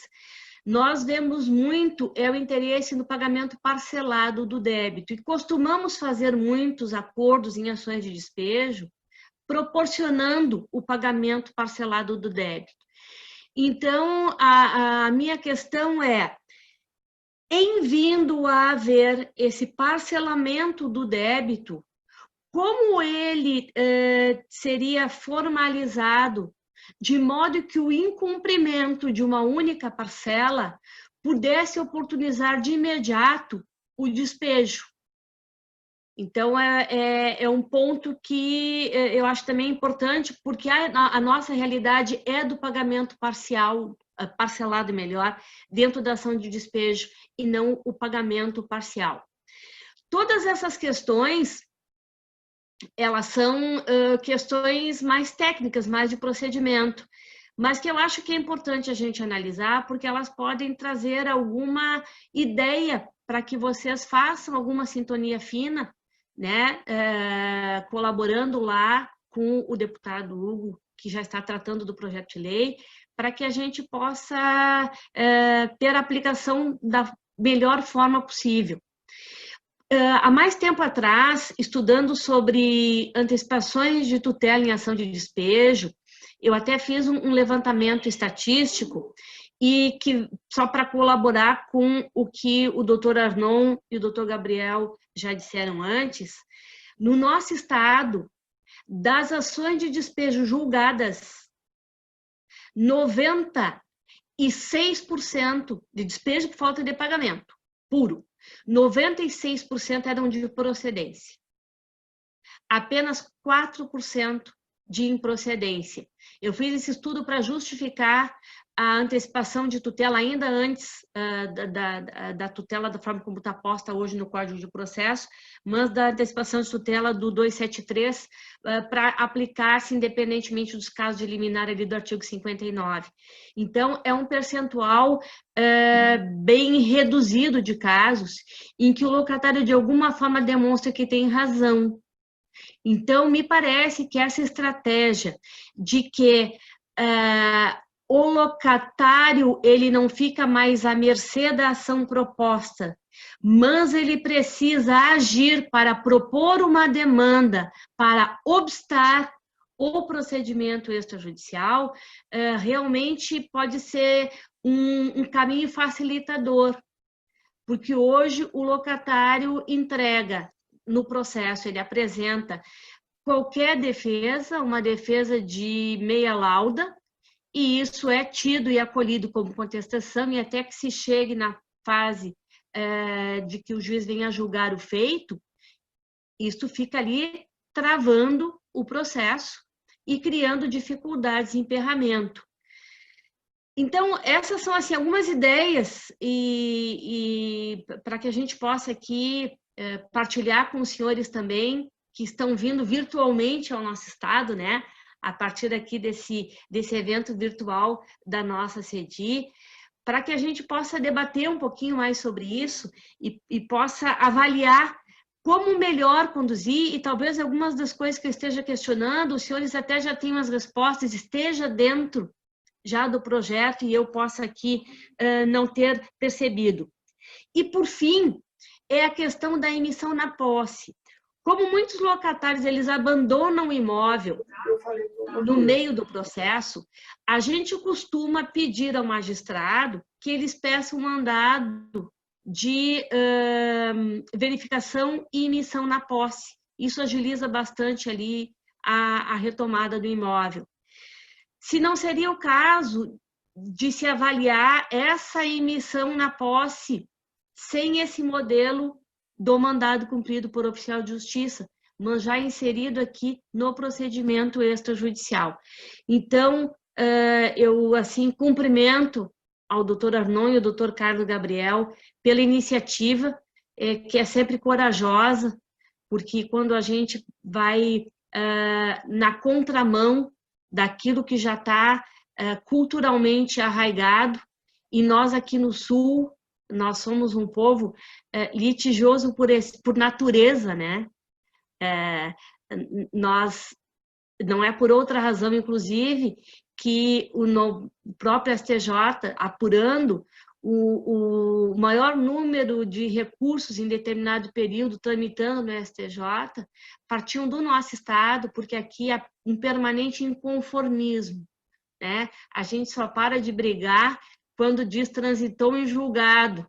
A gente vai até o fim buscando uma reversão da decisão. Então, essa litigiosidade, eu penso que para nós aqui ela vai ser um pouco mais forte a oposição ao procedimento do que em outros estados. Então, são essas ideias, na verdade, é mais para contribuir com os senhores, com um pouco do perfil do tramitar do despejo aqui no nosso estado, e essas considerações aqui que eu gostaria de fazer. Então, eu queria, sim, agradecer a oportunidade, e eu fico aqui para a gente poder contribuir e seguir debatendo. Daiana, devolvo a palavra, então. Obrigada, doutora Luciane. Eu gostaria de destacar que esse vídeo vai ser depois anexado lá no YouTube. Então, para quem tiver tendo alguma dificuldade, fique tranquilo que ele vai ficar disponível na íntegra corretamente. Então, eu quero perguntar para os nossos convidados se eles gostariam de fazer alguma consideração com relação a essa fala da doutora Luciane. Essa questão que a doutora Luciane colocou, muito bem colocada, em relação à questão dos honorários e custas, né? Foi uma questão que nós fizemos, colocamos a presença do advogado e remetemos ao artigo que cita explicitamente a inclusão de custas e honorários. O mais importante, até que eu acho que é uma questão bastante relevante, é que neste despejo extrajudicial não caberá nenhum tipo de discussão. Ou ele paga ou ele não paga. Paga parcialmente, e se o locador aceitar, a questão estará resolvida. Então, essa questão, como ela bem colocou, aqui no Rio de Janeiro também temos esse problema da justiça gratuita, né? Quer dizer, o princípio da causalidade. Quem deu causa à ação foi o locatário que deixou de pagar os seus aluguéis. O locador foi à justiça em razão de ter um direito seu resistido de receber aquilo que lhe era devido. Então, na realidade, ele terá mais dificuldade de não pagar as custas e esse honorário nesse procedimento extrajudicial que não contempla, de forma alguma, essa questão da gratuidade da justiça. Acho que as outras questões são mais processuais. Acho que Carlos Gabriel poderia, essa questão da opção ou não do procedimento, né? E também uma questão que foi colocada lá pela assessoria processual que nós adotamos no projeto, foi a vacatulete de 1 ano para ter uma adaptação do CNJ e dos cartórios, né? Vai ter que normatizar esse procedimento e no Brasil inteiro. Então, no momento em que for promulgada a lei, terá para entrar em vigor o texto legal. Eu acho que o Carlos Gabriel falaria mais dessas outras questões levantadas pela doutora Luciane. Perfeito. Adorei os comentários, alguns deles eu já tinha ouvido de outras formas, outros são inéditos, é muito bom.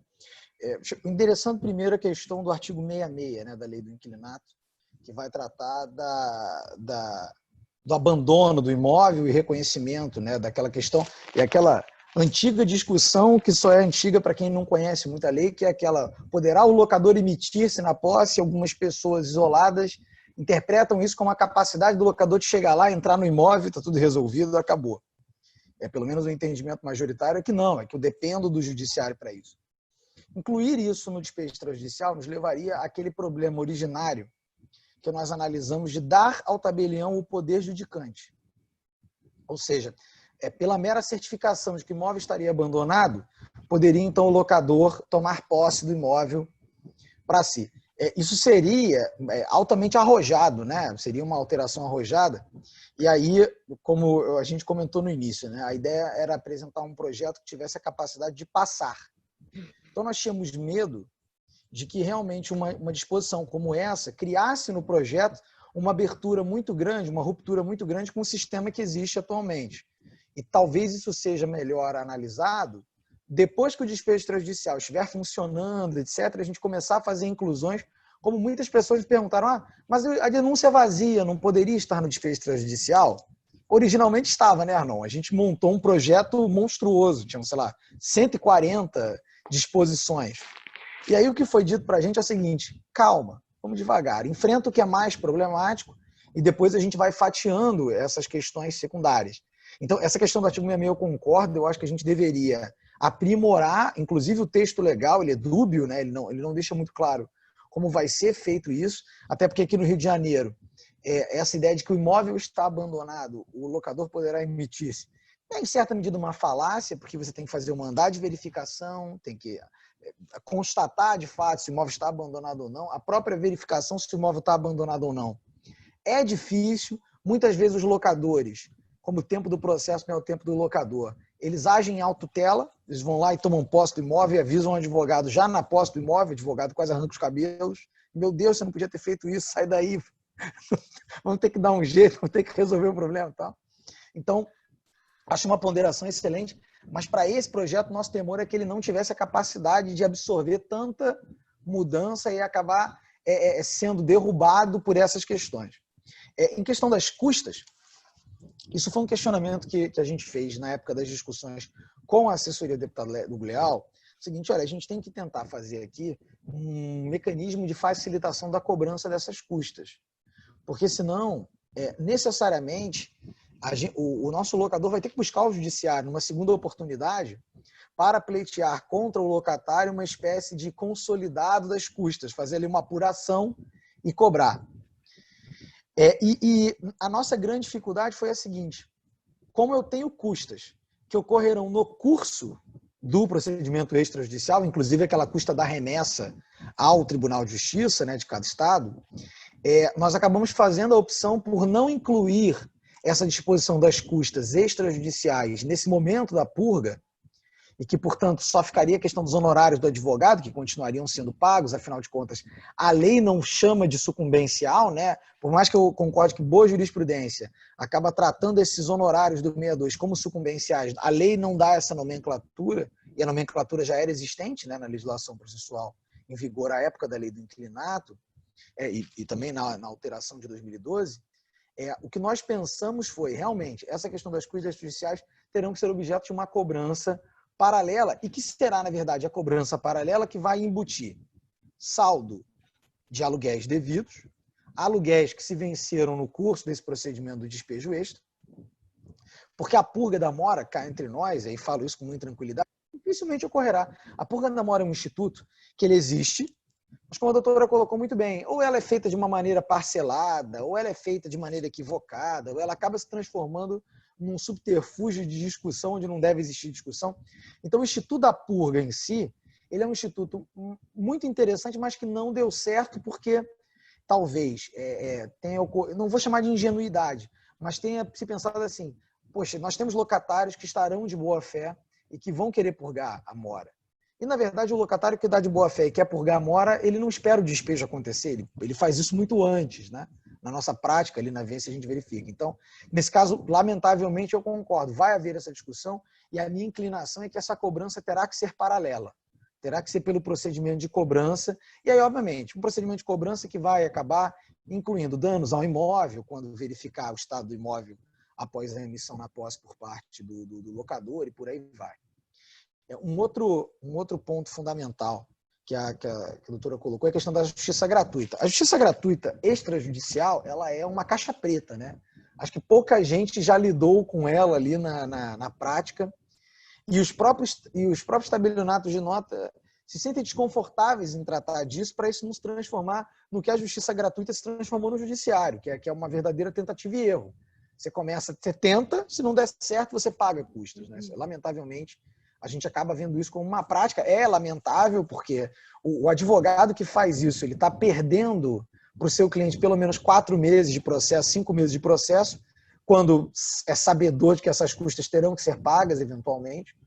Mas essa questão da gratuidade, como o Arnon colocou muito bem, a gente vai acabar tendo que deixar para que as corregedorias organizem isso. Se o procedimento de justiça gratuita será aquele procedimento padronizado que nós temos hoje no Rio de Janeiro, em que você faz uma solicitação ao tabelião, o tabelião envia para a corregedoria e por aí vai, ou se vai existir um procedimento padrão, ou melhor, um procedimento específico para o despejo judicial. Verdade seja dita, a gente já está em alguns diálogos iniciais com pessoas alinhadas ao CNJ, o CNJ vai ter uma participação fundamental nessa lei, ele vai ter que estabelecer ali pelo menos uma resolução, como fez com despejo extra, como fez com alienação fiduciária, vai ter que estabelecer uma resolução que estabeleça certas balizas, inclusive comportamentais do tabelionato de notas, em relação a isso. Um questionamento que todos me fazem. Advogado vive de publicação, né? A gente tem a publicação e a gente vai lá e age. O tabelionato vai ser obrigado a publicar? Minha resposta é não. Os prazos, eles são todos consequências de atos praticados pela própria parte, né? Então, não vamos vislumbrar aqui agora que o tabelionato de notas tem que publicar atos, etc. Não, ele vai simplesmente agir, a própria parte vai agir de acordo com as provocações que ela mesma vai produzir no procedimento. Então, o que acho que consegui endereçar quase todas, né, as colocações. Agora, o que eu concordo com a doutora é a participação de todo mundo é fundamental. Como eu disse, esse processo de construir esse projeto de lei acabou que se tornou um projeto um pouco solitário, porque o Arnon, com muito mais experiência que eu, já chegou a uma conclusão do seguinte: quando você tem 4 mãos fazendo alguma coisa, vai sair, vai demorar, mas vai sair. Se você tiver 40 mãos, não vai sair, vai demorar muito, você tem muita dificuldade da coisa realmente caminhar. E nós tivemos ali bastante choques no sentido positivo, né? Bastante discussões, um verdadeiro brainstorming com o pessoal da assessoria legislativa, que nos ajudou muito a construir esse cenário. Mas a ideia que a gente pensou aqui é o seguinte: a gente adubou a terra, plantou a semente. Agora, sol, água e outras condições para o florescimento dessa lavra vai depender aí de todos nós.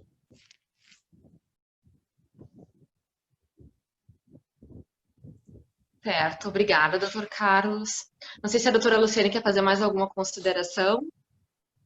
Então, acho que nós podemos ficar oportunizando aqui, abertos, né, para a oportunidade de perguntas de quem está acompanhando. Perfeito.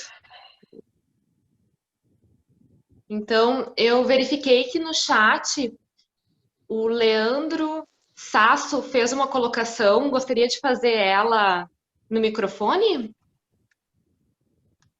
Aliás, fez 2 colocações. Fique à vontade.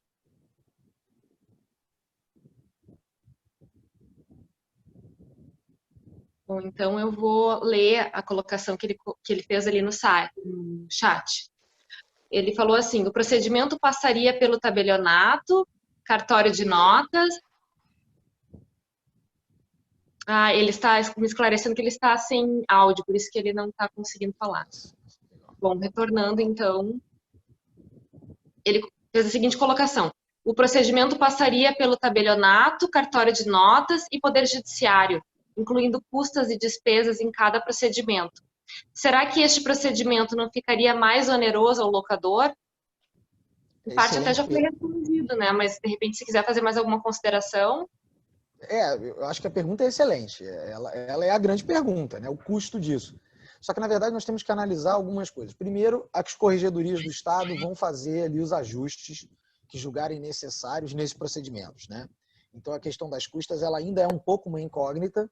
As únicas custas que nós temos realmente ali uma definição mais ou menos são as custas judiciais, porque, na verdade, também o judiciário terá que rever a padronização de custas para esse procedimento específico, né? Por mais que a gente possa dizer que o valor da causa será necessariamente as 12 vezes o valor de aluguel, afinal de contas, estamos falando de um despejo, modalidade que chamamos de um despejo, e no momento que ele for levado ao judiciário, ele terá ali uma valoração de alguma natureza, as custas para isso provavelmente serão inferiores, como é o caso dos alvarás, né? Eu faço questão de referenciar o alvará, porque o alvará tem essa característica. Agora, o que é muito importante levar em consideração aqui, que é uma avaliação mercadológica, é o seguinte: custo-benefício. Imagine que você tenha que gastar numa ação de despejo, incluindo mandados, etc. Vou dizer aqui do Rio de Janeiro. Num aluguel que a gente fala de um aluguel aí de R$1.000 por mês, o locador vai gastar no todo desse processo, com mandados, etc, alguma coisa em torno aí de uns R$4.000 a R$5.000 no total, com diligências, etc. Tudo bem. Digamos que ele tenha que gastar R$6.000 para fazer o despejo extra. O procedimento judicial, ele vai levar de 2 a 4 anos para você ter efetivamente a desocupação. O procedimento extra, ele vai levar, em tese, entre 120 e 180 dias. Então, se você levar em consideração que o período em que o despejo está em curso, se não houver o abandono do imóvel no curso dessa demanda, o imóvel está indisponível para locação, a perda desses lucros cessantes, vamos colocar assim, desse aluguel que não foi recebido e que, em tese, virá a ser recebido se a cobrança vingar, que todos nós sabemos muito bem, que um dos maiores casos de desfecho de despejos acumulados com cobrança é o desalígio, mas a cobrança em si fica a desejar, porque normalmente o locatário não tem bens, o fiador já desapareceu, a situação do fiador é quase impossível em alguns casos. Nós temos, claro, algumas cláusulas contratuais, mandato recíproco, citação por e-mail, que já são algumas técnicas mais modernas que tentam mitigar esses problemas, mas, na verdade, pela análise do custo-benefício, mesmo que a despesa seja um pouco maior, eu continuo vendo as pessoas fazendo a opção pelo despejo extrajudicial. O que eu já uso de gancho para responder uma outra pergunta da doutora Luciane que eu não tinha respondido. Se ele é opcional ou não. Se pensou em colocar em letras garrafais, o despejo será opcional. Só que houve, por parte da assessoria legislativa, uma dúvida, que foi a seguinte. Cara, se colocar isso vai ser objeto de emenda e vão questionar essa estrutura da opção. Então, vão criar isso quase como um pressuposto processual. Né? Então, para, de uma maneira, vamos dizer assim, despistar um pouco essa questão, nós colocamos lá no primeiro artigo, no 66A, nós colocamos assim, poderá o locador. Então, esse poderá o locador já é indicativo, já nos inclina a essa faculdade, né? Uma possibilidade de fazer. É claro que tememos que a jurisprudência possa passar a compreender isso como quase ali um pressuposto para a coisa acontecer. Mas eu penso na questão dos requisitos, como a doutora Luciane colocou muito bem. Alguns despejos puros precisam ser judiciais, pela natureza deles. Vou dar um exemplo. Muitas vezes o locador tenta contato com o locatário e não consegue. Então ele talvez não consiga demonstrar essa tentativa de negociação. Ele vai se arriscar num procedimento extrajudicial? Não, ele vai direto para o judicial. Então, respondendo, doutor Luciane, a nossa leitura é que, em função do verbo poderá, fica como facultativo, mas eu concordo que vai ter gente perguntando ou até entendimentos que possam caminhar na linha de um pressuposto processual, algo do gênero.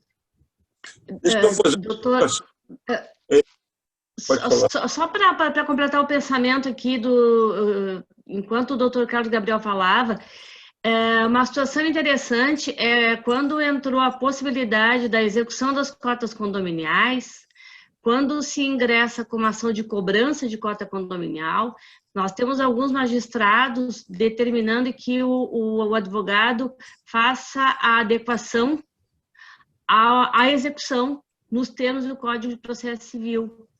Então, a minha preocupação é que justamente isso, que você ingresse com uma ação de despejo e essa ânsia de desjudicializar, o próprio magistrado vem a extinguir a ação dizendo que despejo puro é extrajudicial. É mais nesse sentido que eu fiz o questionamento. Não, é um risco. Eu concordo que é um risco que existe, e aí nós vamos ter que brigar, doutrina. Eu escutei uma vez, o Lenny Streck fez uma palestra, ele fez um comentário interessantíssimo que foi o seguinte, que a função principal da doutrina é constranger o judiciário. É aquela ideia, se o uníssono de vozes pensantes e de pesquisa disserem uma coisa, dificilmente o magistrado se sentirá confortável de ir contra aquele uníssono. Então, a ideia é, se todos nós já trouxermos aqui desses debates que estamos tendo, interpretações firmes acerca disso e a advocacia se unir contra esses movimentos de jurisprudência defensiva, que seria mais uma delas, acho que a gente consegue lograr isso, mas concordo, pode ser um questionamento possível à própria leitura da lei. Só essa questão das custas, hoje de tarde eu fiz um exercício, peguei uma pessoa que entende muito de custas, liguei lá para um tabelião e eu vou dar uma boa notícia para vocês. O despejo extrajudicial será muito mais barato do que o judicial, porque, veja bem, nós vamos ter aí em torno de 2 atas notariais, pelo menos aqui no Rio de Janeiro, nós calculamos cada ata dessa em torno de 380 a 400 reais, alguma coisa em torno de 800 reais. Nós vamos ter a notificação em torno de 150 reais, e nós entendemos que esse alvará não vai ter a gente não vai poder, o judiciário não vai poder incluir isso, aquelas custas judiciais de taxa e tudo mais, do valor da demanda propriamente dita. Então, acho que fizemos lá umas contas, o despejo judicial, extrajudicial, poderá alcançar em torno de R$ 1.200 a R$ 1.500, sem variação do valor econômico da demanda. Então, por exemplo, uma ação que tem um valor muito mais alto de aluguel vai pagar praticamente a mesma coisa com o despejo que o aluguel é R$ 1.000. Eu acho que realmente, até nesse aspecto, vai ser mais atrativo para o locador recorrer ao despejo extrajudicial. Perfeito. Eu vou ler mais 2 perguntas só, e aí depois nós vamos encerrar, até para não cansarmos muitos os nossos palestrantes, para eles voltarem para o Sul. Tem uma outra... Porque o nosso churrasco é realmente bom, né? Vale a pena. Bom, o Leandro Sasso fez mais uma consideração, que é a seguinte: seria interessante se o próprio tabelionato pudesse realizar a notificação para tornar o procedimento mais célere, sem a necessidade do locador se dirigir ao cartório de títulos e documentos. Leandro, seria maravilhoso, mas é que isso não é uma incumbência legal do tabelionato de notas. A lei que estabelece, né, a função do delegatário do tabelionato de notas, do tabelião de notas, ela não inclui a notificação. A notificação ela é um ato registral, né? Então ela só é cabível às oficiais do registro de títulos e documentos. Então, se nós fizéssemos uma alteração como essa, nós possivelmente estaríamos, primeiro, diante, como eu disse, de uma ruptura técnica violentíssima, e além dessa ruptura técnica violentíssima, talvez até diante de um vício de iniciativa, né? Porque nós estaríamos alterando a estrutura do funcionamento das serventias extrajudiciais. Então, a gente tem que tomar muito cuidado. Seria maravilhoso, mas nós temos esse empecilho aí de vício até de iniciativa, de uma formalidade legal. Bom, então eu vou ler a última pergunta, que é da Liliane Silva, que é da Comissão de Imobiliário de Santa Catarina. Ela falou que não compreendeu bem a questão da emissão da posse que a doutora Luciane comentou. Poderia esclarecer, por gentileza? Eu vou esclarecer a minha ideia e depois o doutor Arnon e o doutor Carlos Gabriel complementam em relação aqui ao projeto. É que pelo número de casos em que o locatário abandona o imóvel no curso da ação de despejo, já em 91, o legislador preocupou-se de incluir o artigo 66 na lei, de que se for constatado este abandono, o locador pode buscar emissão na posse. Então, hoje, no processo judicial, o que acontece?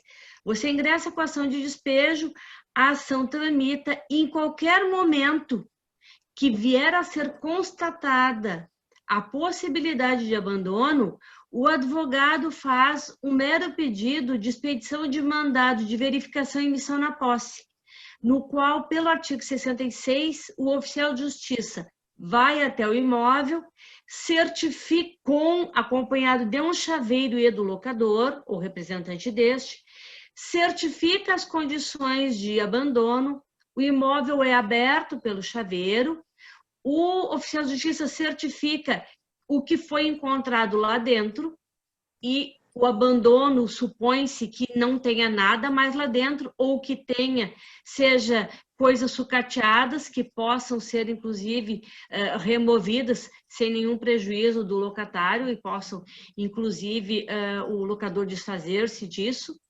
E com este mandado cumprido, o locador fica emitido na posse do imóvel. E muitas vezes isso se dá logo depois da citação, o locatário nem contestou a ação, ou muitas vezes se dá até antes da citação, quando o oficial já certifica que foi buscar citar o locatário e encontrou o imóvel com sinais de abandono. E a partir disso, a ação perde o seu objeto e se encerra ali. Então, a emissão na posse que eu referia é do artigo 66 da lei. E aí, para reflexão eu trouxe, se não haveria um meio de como isso é bastante comum, nós trazemos para o procedimento extrajudicial uma forma específica de retomada da posse do imóvel por emissão do locador, talvez até por uma ata notarial. E aí, essa era a ideia, então.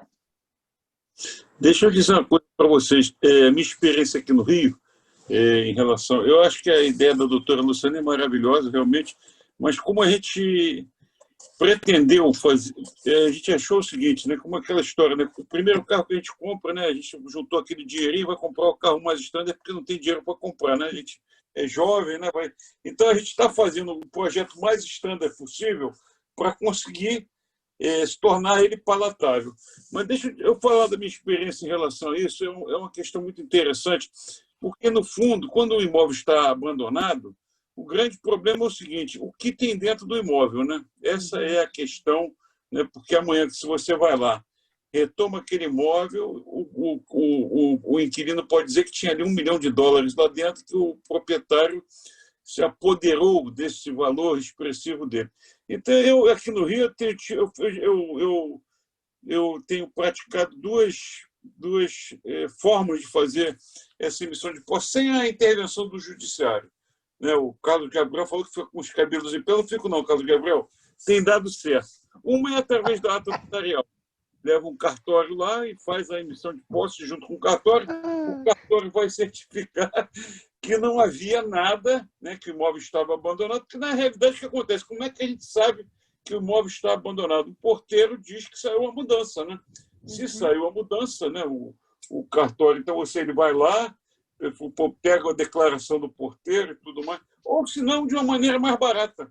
Pega a declaração da síndica, do porteiro, da pessoa que fez a entrega do chaveiro e de mais 5 testemunhas. Quer dizer, para você derrubar esse tipo de prova, né, o inquilino amanhã vir com essa alegação de que havia ali bens de grande valor, ficará muito mais difícil. Eu, até hoje, não tive nenhuma dificuldade em relação a isso, sempre me documentando muito bem em relação a essa prova quanto à inexistência de... O grande problema é esse, você abre lá, está cheio de coisa dentro. Aí, realmente, vai dar uma dor de cabeça. É melhor fechar de novo e ir embora e aguardar realmente a verificação e emissão de posse junto com o oficial de justiça. Perfeito. Doutor Carlos, quer fazer alguma consideração?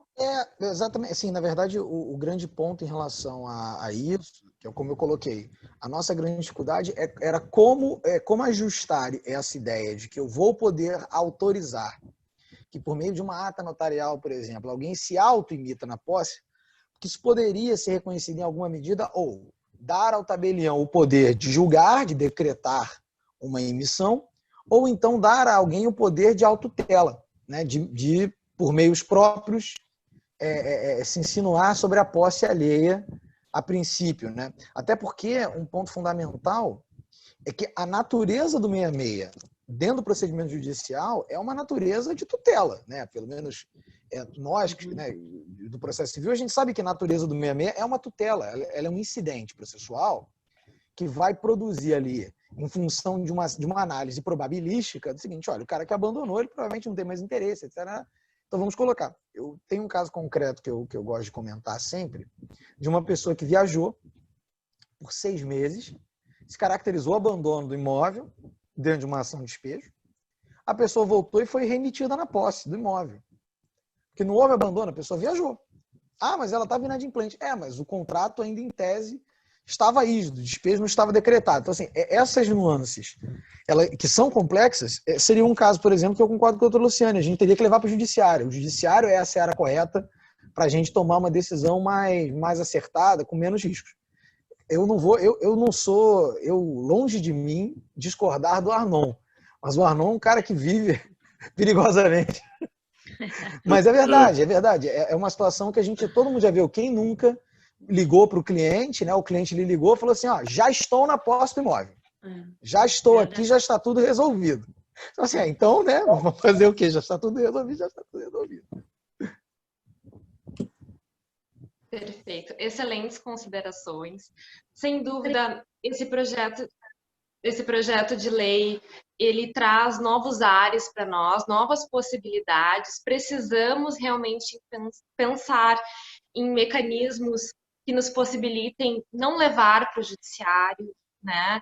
E o ato de criar um projeto de lei, ele é corajoso e é elogiosa a disposição do Dr. Carlos e do Dr. Arnon de vir participar destes debates e realmente com uma postura de muita humildade e respondendo assim de uma forma bastante pacienciosa e clara todas as indagações.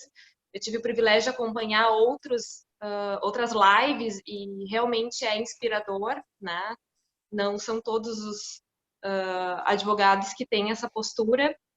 E, novamente, eu quero agradecer, então, a participação do Dr. Carlos, do Dr. Arnon, as belas colocações da doutora Luciane. Quero agradecer a confiança do nosso presidente, agradecer meus colegas também de presidência que sempre estão juntos nessa. A Agadi, que é apoiadora, nos ajudou na divulgação deste evento. Quero agradecer todo o empenho da equipe da informática, em que pese tenhamos algumas intercorrências, isso faz parte também do mundo moderno. Se não estivéssemos neste ambiente virtual, certamente não teríamos essa proximidade que estamos tendo e esse privilégio de estar na presença do Dr. Arnon e do Dr. Carlos. Quero elogiar também a Caroline, a Luciane, a Marileis e toda a equipe da OAB. Os meus colegas de comissão, sempre nossos parceiros, nossos companheiros e cúmplices em todos os nossos projetos, a todos os participantes de todo o país que nos acompanharam. Novamente, a OAB disponibilizou o link dos certificados ali no YouTube, para quem quiser, né? Não precisa, então, só aqui no Simpla se inscrever, quem estiver no YouTube, tá tudo certo, e vai ser disponibilizada íntegra depois, para assistir várias vezes, quem quiser, né, com muita calma, né, e novamente muito obrigada, uma boa noite a todos.